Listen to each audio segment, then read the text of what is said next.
और मैं हमेशा एक बात कहता हूँ, बेहतरी की गुंजाइश हमेशा रहती है कि जो आदमी काम करेगा उससे गलती भी होगी। गलती किससे नहीं होगी? जो कोई काम ही नहीं करेगा। शर्मा जी, कमजोर नेतृत्व जो है वो कहीं ना कहीं जिम्मेवार मानते हैं इस सब चीज़ों के लिए, तमाम चीज़ों के लिए।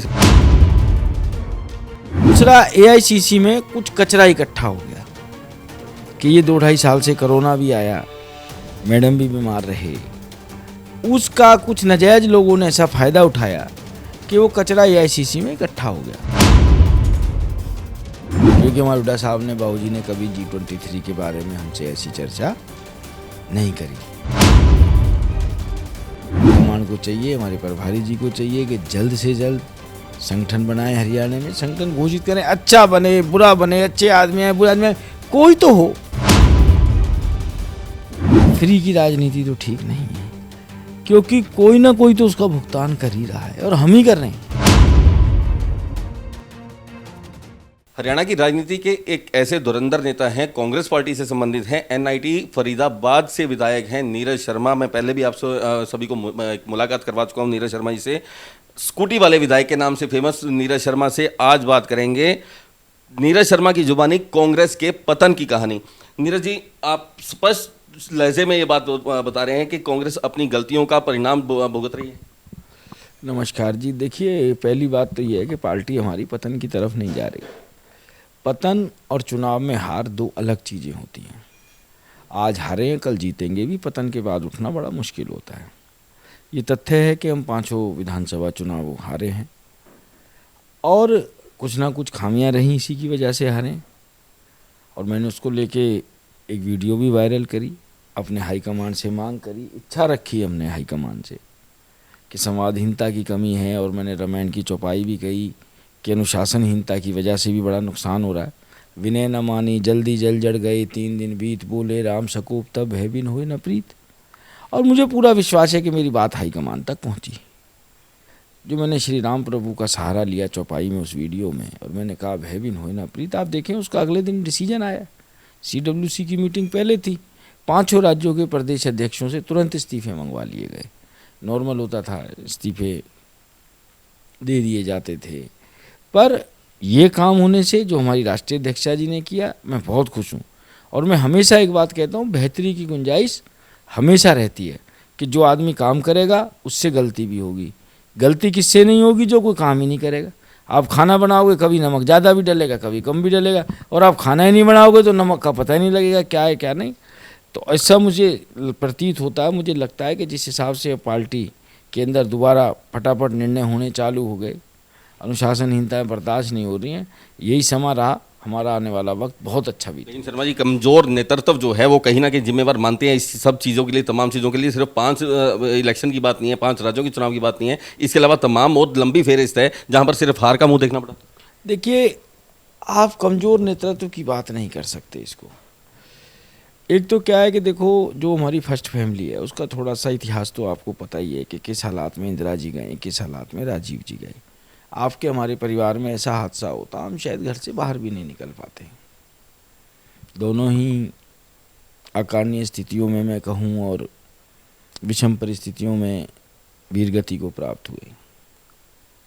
डर तो रहता है बाहर जाने में, क्योंकि जिसके घर में उसके पिताजी चले गए हों, या हमारी मैडम के हस्बैंड चले गए हों, सास चली गई हों, दादी चली गई हों, एक संवादहीनता थी। और दूसरा, एआईसीसी में कुछ कचरा इकट्ठा हो गया कि ये 2-2.5 साल से कोरोना भी आया, मैडम भी बीमार रहे, उसका कुछ नाजायज लोगों ने ऐसा फ़ायदा उठाया कि वो कचरा एआईसीसी में इकट्ठा हो गया। पहले कांग्रेस के टाइम में क्या होता था, पुराने ज़माने में इंदिरा जी खूब मिलती थी, लोगों की थाली में से खाना उठा के खा लेती थी। रात के 12 बजे चले जाओ, 1 बजे चले जाओ, कोई इतना लंबा चौड़ा सिस्टम नहीं होता था। और एआईसीसी में जो लोग बैठते थे, कदावर लोग बैठते थे, जिनकी पहचान होती थी। आज कसम से कभी कभी ना हंसी आती है। मैं ये नहीं कह रहा सारे गलत है, ऐसे ऐसे लोग बैठ गए, आप उनकी गली में घुस के पूछ लोगे भैया फलाना आदमी कहाँ रहता है, वो बताएगा नहीं। क्यों? संवादहीनता कमज़ोर हो गई। बीच में कुछ ऐसे चापलूस और सिफारसी लोग आ गए जिन्होंने सही तस्वीर हमारे हाई कमांड को पेश नहीं की, और उसका दुष्परिणाम क्या निकलता है साहब, कि जो वर्कर है फील्ड वाला, जो फील्ड में जाके काम करना चाहता है, जो फील्ड में जाके रचना बचना चाहता है, उस तक मौका ही नहीं मिल पाता, क्योंकि जो फील्ड में रहेगा वो एआईसीसी की गणेश परिक्रमा नहीं करेगा, और जो गणेश परिक्रमा करेगा वो फील्ड में नहीं रहेगा। अब हमें पार्टी ने जिम्मेदारी, चापलूसी हावी है स्पष्ट तौर से। नहीं, गणेश परिक्रमा, चापलूसी नहीं कह सकते आप उसको, गणेश परिक्रमा। चापलूसी और गणेश परिक्रमा में तो बड़ा फर्क है। अब भाई साहब हम ही हैं, हमसे गणेश परिक्रमा तो नहीं हो रही, पर हम जब भी जिस दिन भी मैडम से मिलेंगे या प्रियंका जी से एक बार हमें मिलने का सौभाग्य मिला, या राहुल जी से गंगा आरती के दरमियान मिला, तो हम बात तो बड़ी विनम्रता से ही करेंगे ना, प्यार मोहब्बत से करेंगे। हमारे सीनियर नेता हैं, बड़े नेता हैं। अब आप उसको चापलूसी नहीं कह सकते। चापलूसी और गणेश परिक्रमा दो अलग अलग चीज़ें हैं, ऐसा मेरा विचार है। G23 ये ग्रुप बना हुआ है, इसका मोटिव क्या है, लक्ष्य क्या है, और क्या इनकी कार्यप्रणाली? देखिए साहब, मैं हकीकत बात बताऊं, ना तो मैं कभी इनकी मीटिंग में गया, ना मैंने कभी इनकी कोई मीटिंग देखी। अब कहते हैं कि भाई शायद हमारे हुड्डा साहब का भी नाम है, मैं कंफर्म नहीं कर सकता, क्योंकि हमारे हुड्डा साहब ने, बाबूजी ने कभी G23 के बारे में हमसे ऐसी चर्चा नहीं करी। हमारे CLP भी हैं, मेरे पिता तुल्य भी हैं, हमारे बाबूजी के दोस्त रहे, हमारे बाबूजी उनके मंत्रालय में मंत्री भी थे, तो मैं उसके बारे में देखो बहुत ज़्यादा टिप्पणी। लेकिन G23 की जो बातें निकल करके बाहर आती हैं, नेतृत्व को हटाया जाए, बदलाव होना चाहिए, इस तरह की तमाम बातें जो हैं लगातार मीडिया के माध्यम से समाज में आ रही हैं। देखो जी, हमारी तो एक ही मांग है। 8 साल हो गए हमारी पार्टी को हरियाणा में आए हुए, 1.5 महीने बाद नगर निगम का चुनाव है हमारे फरीदाबाद के अंदर। भाई हमारी पार्टी का संगठन होना चाहिए, बिना संगठन के बहुत दिक्कत आ रही है। मैं बहुत भी स्पेसिफिक वाला व्यक्ति हूँ, मेरे ज़्यादा लंबी चौड़ी में राजनीति नहीं करता। मैं अपनी NIT 86 के बारे में या फरीदाबाद के बारे में चिंतित हूँ कि हमारे यहाँ बिल्कुल 1 सवा महीने बाद मेयर के चुनाव हैं। उस मेयर के चुनाव तक का लेके अभी तक कुछ ऐसा कंक्रीट नहीं हो रहा पार्टी लेवल पे। हाईकमान को चाहिए, हमारे प्रभारी जी को चाहिए कि जल्द से जल्द संगठन बनाए, हरियाणा में संगठन घोषित करें। अच्छा बने बुरा बने, अच्छे आदमी है बुरे आदमी है, कोई तो हो। तो ये संगठन सिर्फ आप अपने NIT 86 के लिए नहीं, फरीदाबाद के लिए नहीं, पूरे स्टेट के लिए कर रहे हैं, और कहीं ना कहीं इसका नुकसान जो है उठाना पड़ रहा है पार्टी को, कांग्रेस को। भाई साहब बिल्कुल उठाना पड़ता है। 8 साल हो गए, संगठन नहीं है। हर आदमी की किसी से किसी की बनती है, किसी से किसी की नहीं बनती। सबके अपने मतभेद हैं, मनभेद तो किसी के भी नहीं होते एक पार्टी के अंदर रह के।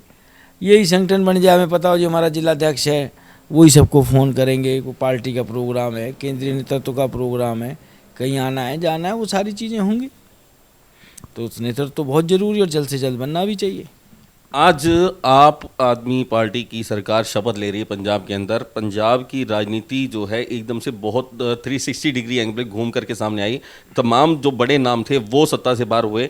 आप हरियाणा के परिदृश्य में कैसे समझते हैं कि इसको यहाँ की राजनीति पे कुछ असर होगा? देखिए, फ़र्क तो पड़ेगा। दिल्ली और पंजाब के बीच में हरियाणा है, और केजरीवाल जी हरियाणा से ताल्लुकात भी रखते हैं, आप सबको पता हो तो। पर अभी भी समय है। आज भी लगभग 996-97 दिन बचे हैं हरियाणा विधानसभा के चुनावों के लिए, और मैं समझता हूँ 996 दिन कम नहीं होते, बहुत ज़्यादा होते हैं। अगर जो पार्टी 996 दिन को मान के चलेगी और मेरी बात हद तक पहुँचेगी, कल से ही हम लोग मेहनत चालू करेंगे तो हमें कोई दिक्कत नहीं आने वाली। और हम सोचें कबूतर की तरह आंख बंद करके कि बिल्ली मुझे नहीं देख रही, तो हमारी बड़ी गलती होगी। कबूतर ने आंख बंद करी है, बिल्ली ने आंख नहीं बंद करी है। बिल्ली तो आएगी, झपट्टा मारेगी। और आपको भी पता है कि जब दिल्ली और पंजाब के बीच में है तो हरियाणा बड़ा सॉफ्ट टारगेट भी हो जाता है। तो पार्टी को इस विषय में ज़रूर चिंतन मंथन करना चाहिए।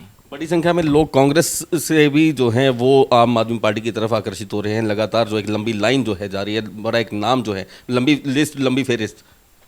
देखिए, आज मैं आपसे बात कर रहा हूँ, बहुत से लोग हो सकता है आपका इंटरव्यू देखें, बोले जी नीरज शर्मा भी जा रहा है क्या? नहीं, मैं नहीं जा रहा। अब कुछ लोग राजनीति में ऐसे होते हैं जो फटाफट अपनी आस्थाएं बदलते हैं, या वो नीति से प्यार नहीं करते, कुर्सी से प्यार करते हैं। और खाली कांग्रेस की आप बात ना करें, भाजपा के पूर्व विधायक भी गए गुड़गांव से, और पार्टियों के भी साथी जा रहे हैं। ठीक है, जिनको कहीं कोई स्कूप नहीं नज़र आ रहा वो जा रहे हैं, अपना भाग्य आजमा रहे हैं। हर व्यक्ति स्वतंत्र है अपना निर्णय के लिए लेने के लिए, उसके लिए क्या कह सकते हैं साहब हम लोग। कहीं प्रभावी होगी, क्योंकि जो राजनीति पंजाब की राजनीति है, बिल्कुल नए एमएलए जो हैं वो आने वाले हैं, वहाँ वो किस तरीके की वर्किंग आप अभी से एक्सपेक्ट करते हैं, क्या उनसे अपेक्षा करते हैं? देखिए, लोकतंत्र है, लोकतंत्र में जनता ने मैंडेट दिया है उनको। हम आज अभी से उनकी कार्यप्रणाली पे प्रश्न लगाएं वो गलत हो। नहीं, सिर्फ एक अपेक्षा की वो किस तरीके है? नहीं, उनका घोषणा पत्र है, 1 साल बाद बात करेंगे इसके ऊपर तो ज़्यादा अच्छा रहेगा कि वो अपना बजट पेश कर लें। जो उन्होंने चुनावी घोषणा पत्र किया है, वादे किए हैं, हो सकता है उन्होंने वो घोषणा पत्र पूरा किया। अब जो भी वादे किए हैं, क्योंकि जनता ने उस घोषणा पत्र को देख के ही वोट दिए, तो जरूर खुले मन से कुछ बातें आने लगी, ऊंची दुकान फेंकी भगवान जो है, कुछ नेता इस तरीके से बोल रहे हैं। नहीं, देखो अभी भाई साहब कुछ नहीं कहना चाहिए। मेरा ये मानना है जनता ने मैंडेट दिया है, मैंडेट जनता का सरमत थे। जनता जनार्दन से बड़ी कोई चीज़ नहीं है इस हिंदुस्तान के अंदर। सपोज उन्होंने कहा जी मैं तो 500 रुपये किलो ये चीज़ बेचूंगा, और लोग तैयार हैं खरीदने को 500 रुपये। हम क्यों अल्लाह मचाएं जी महंगाई होगी महंगाई होगी, अगले ने कहा है मैं तो 500 रुपये में बेचूंगा। जो उन्होंने वादे करे अपने घोषणा पत्र में, आज का दिन नोट कर लें, मार्च का ही महीना है, हम 1 साल बाद बात करेंगे। हमें कम लेकिन से शर्मा जी, कुल मिलाकर के फ्री की राजनीति जो है वो समाज के लिए, लोकतंत्र के लिए कितनी हानिकारक है? देखिए, हानिकारक तो बहुत ज़्यादा है। ये बात तो मैं विधानसभा में कई बार उठा चुका हूँ और उसको लेके बड़ी तकलीफ भी होती है। ख़ास तौर से मैंने बिजली के मुद्दे को लेके कहा कि जब आपने 2 कंपनियां बना दी, UHBN THBN, दोनों के लाइन लॉस में फ़र्क है, रेट दोनों का सेम है। एग्रीकल्चर सब्सिडी जहाँ खपत कम है वहाँ आप ज़्यादा दे रहे हो, जहाँ खपत ज़्यादा है वहाँ कम दे रहे हो। ढंग से कायदे से 2 कंपनियां बनी हो तो आज तकरीबन 1.5 रुपये का फ़र्क आएगा UHBN और DHBN के अंदर। मैंने एक मीटिंग में ये भी कहा कि मैंने कि साहब, जो ईमानदार उपभोक्ता है, जिसने ईमानदारी से, नेक नीति से आपको पूरे पैसे दिए, पूरा बिल भरा, और एक दूसरा उपभोक्ता था जिसने कई सालों से बिल ही नहीं भरा, आप आया आपने कहा बिल माफ़, उस बेचारे से पूछो ना उसके दिल पे क्या बीतेगी जिसने ईमानदारी से बिल भरा है, उसका क्या कसूर था? कोई जनता सरकार के कोई खेत तो बटाई पे चलते नहीं है। It's the public money, it's the tax payers money, कि पब्लिक की मनी आती है, पब्लिक का टैक्स आता है, उसको इकट्ठा करके आप लोग जगह जगह जाके उसको देखते हैं। देखिए, मेरा ये मानना है कि फ्री की राजनीति तो ठीक नहीं है, क्योंकि कोई ना कोई तो उसका भुगतान कर ही रहा है और हम ही कर रहे हैं, हम ही कर रहे हैं। ठीक है, अब जैसा समाज प्रथा रिवायत है राजनीति की, लोकतंत्र है, लोकतंत्र में जनता जनार्दन मान, तो उसी की होड़म होड़ी लगी पड़ी है। पर मेरा ये मानना है कि चीज़ फ्री में नहीं मिलनी चाहिए, व्यवस्थित और अच्छी मिलनी चाहिए। बजाय इसके कि आप फ्री में कह दो जी हम तो 100 यूनिट देंगे, पता लगा 101 में यूनिट ही नहीं मिल रही।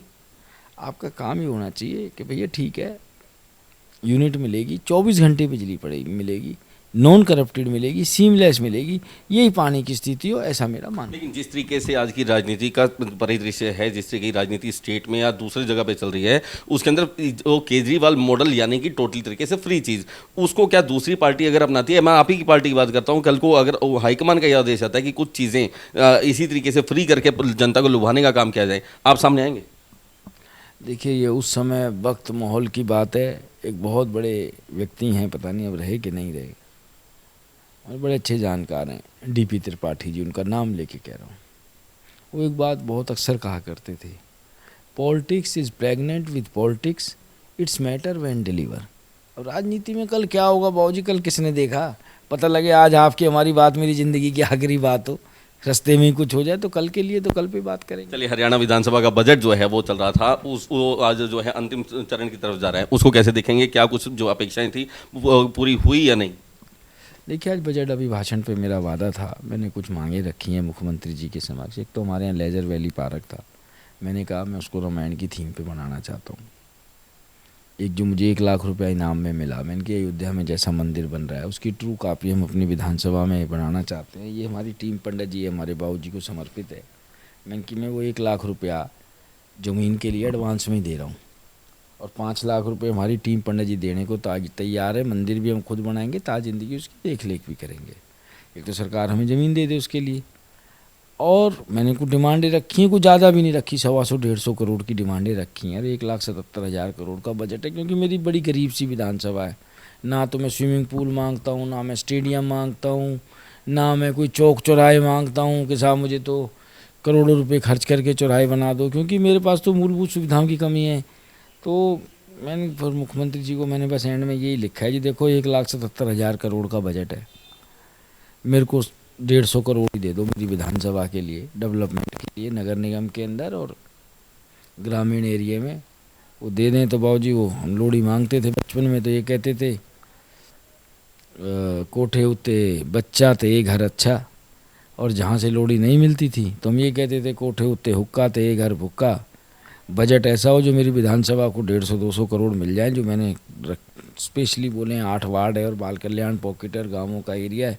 कहीं ये ना हो कि 1,77,000 करोड़ का बजट हो, हमारी विधानसभा को कुछ मिले ना, और हम यही कहते रहे मैं तो मेरा भापा वड्डी गड्डी लूना। होली होली सिर पे है, होली भी परसों त्यौहार मनाने वाले की शुभकामनाएं। बहुत बहुत धन्यवाद जी, आपको भी, आपके दर्शकों को भी। चलिए, ये हैं बेबाक नेता नीरज शर्मा, जिनका साफ तौर पे कहना है कि कांग्रेस हाई कमान के जो परिक्रमा जो है कुछ लोग करते हैं उनको लाभ मिलता है, लेकिन कम्युनिकेशन गैप जो है पार्टी के अंदर वो कहीं ना कहीं पार्टी के लिए खतरनाक साबित हो रहा है और इसी का नुकसान पार्टी को उठाना पड़ रहा है। साथ ही हरियाणा बजट के अंदर जो है कुछ छोटी सी एक डिमांड जो है वो अपने हल्के के लिए करते नजर आ रहे हैं नीरज शर्मा। कैमरामैन गुरी के साथ सुनील सरदाना, न्यूज़ ओनली, चंडीगढ़।